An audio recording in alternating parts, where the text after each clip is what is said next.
Hi hello friends, എല്ലാ കൂട്ടുകാർക്കും advocate Anjali സീരിയലിലെ നാളത്തെ നല്ലൊരു എപ്പിസോഡിൻ്റെ പ്രൊമോ റിവ്യൂയിലേക്ക് തന്നെ സ്വാഗതം കേട്ടോ.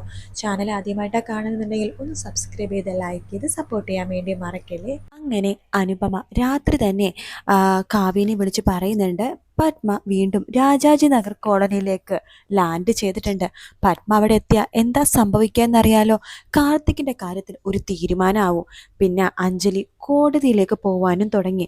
വാട്ട് ചേച്ചി എന്തൊക്കെയാ പറയണത്? അതെ, സത്യം. രാഘവനുണ്ണി അങ്കിൾ പോവണ്ടെന്ന് പറഞ്ഞിട്ടും അഡ്വക്കേറ്റ് അഞ്ജലി ഇന്ന് കോടതിയിലേക്ക് പോയി. അവള് പത്മ കേസ് വാദിക്കുമെന്ന് തന്നെയാണ് പറയണത്.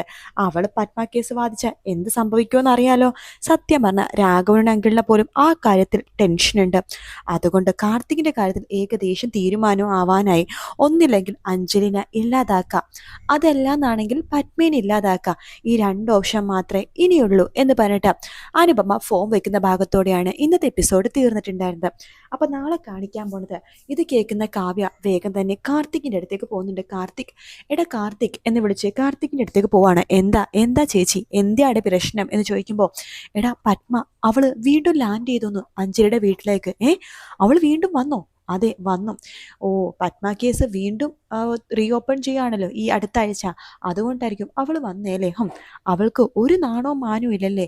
ഇത്രയൊക്കെ അനുഭവിച്ചിട്ടും അവൾക്ക് ജീവനിൽ ഒരു പേടിയും ഇല്ലല്ലേ?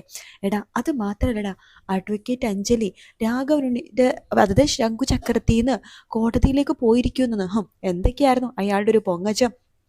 അഞ്ജലിന് മുതൽ അടുക്കള വരാന്തയിലായിരിക്കും, കോടതി വരാന്ത കാണില്ല എന്നൊക്കെ. അല്ലെങ്കിലും ഈ രാഘവണ്ണി അങ്കിളിന് പൊങ്ങച്ചം പറയാൻ മാത്രമേ അറിയുള്ളൂ. അയാൾക്ക് വലിയ കഴിവൊന്നുമില്ല. എന്തായാലും എൻ്റെ കാര്യം പോയി കിട്ടി. അല്ല, നീ ഇതിപ്പോൾ എവിടേക്കാണ് പോകണത്? അല്ല, പത്മ കോടതിയിലേക്ക് വരാതിരിക്കണത് എൻ്റെ മാത്രം ആവശ്യമാണല്ലോ. അതുകൊണ്ട് എനിക്കറിയാം ഇനി എന്ത് ചെയ്യണമെന്ന്. എടാ കാർത്തികേ, വെറുതെ പ്രശ്നത്തിനൊന്നും പോവല്ലേ. ഇപ്പം നീ പ്രശ്നത്തിന് പോയി കഴിഞ്ഞാൽ അതെല്ലാവരെയും ബാധിക്കും. എന്ത് ബാധിക്കാനാ? ഇതിൽ കൂടുതൽ എന്ത് ബാധിക്കാനാ? എന്തായാലും എനിക്കൊരു കാര്യം ഉറപ്പായി, ഞാൻ എന്തായാലും ജയിലിൽ കിടക്കേണ്ടി വരും. അതിനേക്കാളും മുമ്പ് എനിക്ക് ആ പത്മേനെ ഇല്ലാതാക്കാൻ പറ്റുമെങ്കിൽ അതല്ലേ നല്ലത്. ഞാൻ എന്തായാലും ഒന്നില്ലെങ്കിൽ പത്മ അല്ലെങ്കിൽ കാർത്തിക്, ആരെങ്കിലും ഒരാൾ ഇനി ജീവനോടെ മതി. എനിക്കറിയാം എന്ത് ചെയ്യണമെന്ന് എന്ന് പറഞ്ഞിട്ട് കാർത്തിക് അവിടെ നിന്ന് ഇറങ്ങിപ്പോവാണ് രാത്രി തന്നെ. ആ സമയത്ത് നമ്മുടെ സേതു വരുന്നുണ്ട്. എടി, എന്തിനാടി കാർത്തിക് ഈ സമയത്ത് തന്നെ ദേഷ്യത്തിൽ ഇവിടെ നിന്ന് ഇറങ്ങിപ്പോയത്? അതൊന്നും പറയണ്ട, ആ പത്മ വീണ്ടും വന്നിട്ടുണ്ടത്രേ രാജാജിനഗർ കോളനിയിലേക്ക്. എന്ന് നിന്നോട് ആര് പറഞ്ഞു? വേറെ ആര് പറയാൻ? അനുചേച്ചി. ഓ, അവള് പറഞ്ഞപ്പോ തന്നെ നീ അത് വന്നിട്ട് അവനോട് പറഞ്ഞോ? ഈശ്വര, ഇനി എൻ്റെ മോനെ എന്തൊക്കെ കാണിച്ചു കൂട്ടുമെന്തോ. കുറച്ചു ദിവസം സമാധാനം ഉണ്ടായിരുന്നു, ഇപ്പം അത് അങ്ങോട്ട് പോയി കിട്ടി. അവൾ ആ പെണ്ണ്, ആ അനുപമ എപ്പോഴും എന്തെങ്കിലുമൊക്കെ പറഞ്ഞ് എൻ്റെ കുട്ടികളെ തമ്മിലടിപ്പിച്ചുകൊണ്ടിരിക്കുകയാണല്ലോ. ഈശ്വര, എനിക്ക് എൻ്റെ മോനെ നഷ്ടപ്പെടുമോ? കാവ്യ, ഞാൻ നിനടുത്തൊരു കാര്യം പറഞ്ഞേക്കാം. കാർത്തികിന് എന്ത് സംഭവിച്ചാണ്ടുണ്ടല്ലോ അതിൻ്റെ ഉത്തരവാദി നീ മാത്രമായിരിക്കും എന്ന് പറഞ്ഞിട്ട് സേതു അകത്തേക്ക് പോവാണ്. കാവ്യക്കും ആകെ ടെൻഷനാവാണ്. ഇനി കാർത്തികിന് എന്തെങ്കിലും സംഭവിക്കോ? പത്മേനെ ഇല്ലാതാക്കാൻ പോയിട്ട് അവൻ എന്തെങ്കിലും അവസാനം സംഭവിക്കോ എന്നൊരു ടെൻഷൻ കാവ്യക്കും ആയിട്ടോ. പിന്നീട് കാണിക്കുന്നത് നമ്മുടെ അഭിനെയാണ്. അഭി രാത്രി ഓഫീസിലൊക്കെ പോയി വന്നതിന് ശേഷം ഭക്ഷണം കഴിക്കാൻ വേണ്ടി ഇരിക്കുക കേട്ടോ. അഭി ഒറ്റക്കാണ് ഭക്ഷണം കഴിക്കണത്. കാരണം ഒരുപാട് ലേറ്റ് ആയിട്ടാണ് അഭി വരുന്നത്. അതുകൊണ്ട് തന്നെ എല്ലാവരും ഭക്ഷണം കഴിച്ച് കഴിഞ്ഞതിന് ശേഷം മാത്രമാണ് അഭി ഭക്ഷണം കഴിക്കാൻ വേണ്ടി ഇരിക്കുന്നത് കേട്ടോ. അങ്ങനെ അഭി ഭക്ഷണം കഴിക്കാൻ വേണ്ടി ഇരിക്കുന്നുണ്ട്. ഭക്ഷണം കഴിച്ചുകൊണ്ടിരിക്കെ അഭിയുടെ പെട്ടെന്ന് വെള്ളം വെള്ളം, ഇവിടെ ആരും ഇല്ലേ, ഒരു ഗ്ലാസ് വെള്ളം കൊണ്ടുപോവാ എന്നിങ്ങനെ പറയാണ്.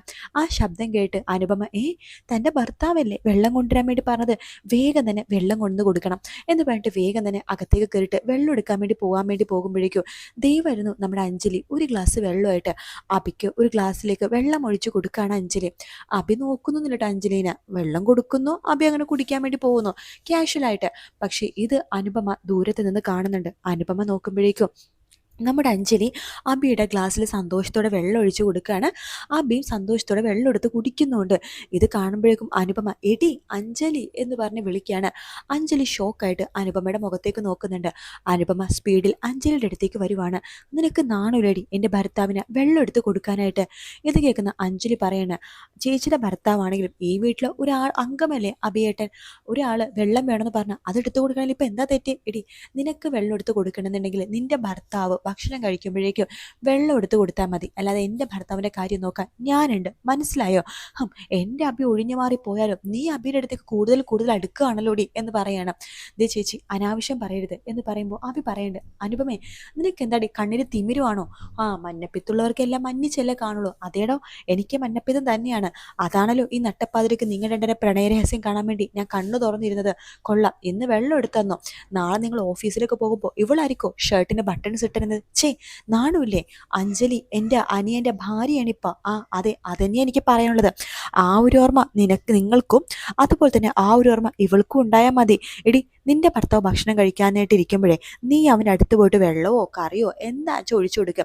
എൻ്റെ ഭർത്താവിൻ്റെ കാര്യം നോക്കാനായിട്ടെ ഈ ഞാനുണ്ട്, മനസ്സിലായോ നിനക്ക് എന്ന് പറഞ്ഞിട്ട് അനുപമ അഞ്ജലിനെ അവിടെ നിന്ന് പറഞ്ഞു ഓടിക്കാട്ടോ. അഞ്ജലിക്ക് ആകെ വിഷമാവുന്നുണ്ട്.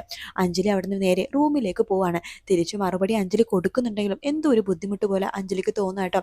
അഞ്ജലി നേരെ റൂമിലേക്ക് പോവാണ്. അഞ്ജലി റൂമിലേക്ക് പോയി കഴിയുമ്പോഴേക്കും അബിനോട് നമ്മുടെ അഞ്ജലി കൊടുത്ത വെള്ളം ഉണ്ടല്ലോ അത് മാറ്റി വെച്ചിട്ട് വേറൊരു ഗ്ലാസ് എടുത്തിട്ട് അതിലേക്ക് വെള്ളം ഒഴിച്ചു കൊടുക്കുകയാണ് അനുപമ. ഇത് കാണുമ്പോഴേക്കും അബിക്ക് ദേഷ്യം വരും കേട്ടോ. താൻ ഭക്ഷണം കഴിച്ചുകൊണ്ടിരുന്ന അബി വേഗം തന്നെ ആ ഭക്ഷണം നിർത്തിയിട്ട് എഴുന്നേറ്റ് പോകാൻ വേണ്ടി പോകുമ്പോഴേക്കും അനുപമ ചോദിക്കേണ്ടു, ഓ നിങ്ങൾക്ക് എന്താ വിശപ്പില്ലേ? ഇത്ര നേരം ആസ്വദിച്ചാണല്ലോ ഭക്ഷണം കഴിക്കുന്നുണ്ടായിരുന്നത്, ഇപ്പൊ എന്ത് പറ്റി? ഭക്ഷണം ഇറങ്ങുന്നില്ലേ? ഓ, അഞ്ജലി പോയതുകൊണ്ടിട്ടായിരിക്കും എന്ന് പറയുമ്പോഴേക്കും നിനക്ക് നാണുരടി ഇങ്ങനെയൊക്കെ പറയാനായിട്ട്. എങ്ങനെ നാണം വരും? നിങ്ങൾ സ്നേഹിച്ചതും ആഗ്രഹിച്ചതും അവളെയാണല്ലോ, ആ അഡ്വക്കേറ്റ് അഞ്ജലിന. പിന്നെ എനിക്കങ്ങനെ ദേഷ്യം വരാതിരിക്കും? എൻ്റെ മുമ്പിൽ ഇങ്ങനെയൊക്കെ കണ്ട ഞാൻ പ്രതികരിക്കും. നിന്നോടൊന്നും പറഞ്ഞിട്ട് ഒരു കാര്യമില്ല എന്ന് പറഞ്ഞിട്ട് അബി അവിടെ നിന്ന് പോവാണോ? ഓ, ഞാൻ തരുന്ന സാധനങ്ങളൊന്നും നിങ്ങളുടെ തൊണ്ടേന്ന് ഇറങ്ങില്ലല്ലോ. ഇപ്പം അവളാണ് വെള്ളം കൊണ്ട് വെച്ചിരുന്നെങ്കിൽ നിങ്ങളിപ്പോൾ വയറ് നിറച്ചും കഴിച്ചുകൊണ്ട് ഇറങ്ങി പോയാനെ എന്ന് പറഞ്ഞിട്ട് പറയാണ് അബി. അനുപമ ഇങ്ങനെ പിറുപിറുത്തോണ്ടിരിക്കുക കേട്ടോ. ഇതെല്ലാം തന്നെ നന്ദിനിയും അതുപോലെ തന്നെ ഇന്ദുവും കേൾക്കുന്നുണ്ട്. തുടങ്ങി ചേച്ചി അനിയത്തി തമ്മിൽ ഫൈറ്റ് തുടങ്ങട്ടെ, രണ്ടും തമ്മിലടിച്ച് ചാവട്ടെ, അതാണ് നല്ലത് എന്ന് ഇന്ദും നന്ദിനിയും പരസ്പരം ഇങ്ങനെ പറയുന്നുണ്ട്. അതിനുശേഷം അഞ്ജലി അല്ലെങ്കിൽ റൂമിലേക്ക് പോയിരിക്കുകയാണ്. അഞ്ജലിക്ക് വല്ലാത്ത വിഷമം തോന്നുന്നു കേട്ടോ. അനുപമ പറഞ്ഞ കാര്യങ്ങളൊക്കെ ആലോചിച്ചിട്ട് താൻ ഇവിടെ നിന്ന് കഴിഞ്ഞാൽ അല്ലെങ്കിൽ താൻ ഇവിടെ ഒരുപാട് ദിവസം നിന്ന് കഴിഞ്ഞാൽ അത് ശരിയാവില്ല. ഇവിടെ നിന്ന് എങ്ങനെയൊക്കെ മാറിപ്പോയി നിൽക്കണമായിരുന്നു നല്ലത്. കാരണം ഇവിടെ നിന്ന് കഴിഞ്ഞാൽ അബീനെയും തന്നെയും ചേർത്ത് പല കഥകളും അനുപമ തന്നെ ഉണ്ടാക്കും. തൻ്റെ സ്വന്തം ചേച്ചി തന്നെയും ചേട്ടനെ പോലെ കണ്ട അബീനെക്കുറിച്ച് അവിഹിത കഥകൾ ഉണ്ടാക്കും. ഇതിൽ നിന്ന് എങ്ങനെയാ ഒന്ന് രക്ഷപ്പെടാൻ പറ്റുക എന്നൊക്കെ ആലോചിച്ച് അഞ്ജലി ആണെങ്കിൽ ആകെ വിഷമിച്ചിരിക്കുന്ന സമയത്ത് അവിടേക്ക് മുത്തശ്ശി വരികയാണ്. മോളെ അഞ്ജലി, മുത്തശ്ശി, ഞാൻ കേട്ടിരുന്നു ഡൈനിങ് ടേബിളിൽ നടന്ന പ്രശ്നവും കാര്യങ്ങളൊക്കെ. അവിടെ വന്ന് കൂടുതൽ കാര്യങ്ങൾ വഷളാക്കേണ്ട വെച്ചിട്ടാണ് ഞാൻ അവിടെ വരാതിരുന്നത്.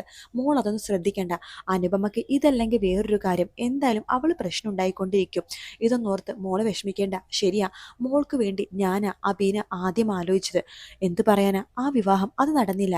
മോൾക്ക് വിധിച്ചത് എൻ്റെ രണ്ടാമത്തെ കൊച്ചുമകൻ അർജുനെയായിരുന്നു. അതുപോലെ തന്നെ അബിക്ക് വിധിച്ചത് അനുപമേനെയാണ്. അവരുടെ ദാമ്പത്യ ജീവിതം ഇങ്ങനെ തന്നെയാണ്, എപ്പോഴും പ്രശ്നങ്ങൾ തന്നെയാണ്. പക്ഷെ ഇന്നല്ലെങ്കിൽ നാളെ അവരുടെ ദാമ്പത്യ ജീവിതം ശരിയാകും. പക്ഷെ ഒരേ ഒരാൾ മനസ്സ് വെച്ചാൽ മാത്രം അത് വേറെ ആരുമല്ല, അനുപമ നല്ലതാണെങ്കിൽ അബി എപ്പോഴേ അവൾ അംഗീകരിച്ചാനെന്നറിയാവോ? മോൾ അതൊന്നും ഒത്ത് ടെൻഷൻ ആവണ്ട. മോള് കിടന്നുറങ്ങിക്കോ, സുഖമായിട്ട് ഉറങ്ങിക്കോ, ഒരു പ്രശ്നം ഉണ്ടാവില്ല, മുത്തശ്ശിയല്ലേ പറയണത് എന്ന് പറഞ്ഞിട്ട് മുത്തശ്ശി സമാധാനിപ്പിക്കുകയാണ് അഞ്ജലിനെ കേട്ടോ. അപ്പം അങ്ങനത്തെ കുറേ ഭാഗങ്ങൾ നമുക്ക് പ്രൊമോയിൽ കാണിച്ചത്. വീഡിയോ ഇഷ്ടപ്പെട്ടാൽ ലൈക്ക് ചെയ്യുക, സബ്സ്ക്രൈബ് ചെയ്യുക, കമൻറ്റ് ചെയ്യുക. മറ്റൊരു വീഡിയോ ആയിട്ട് കാണാം. Take care, bye bye.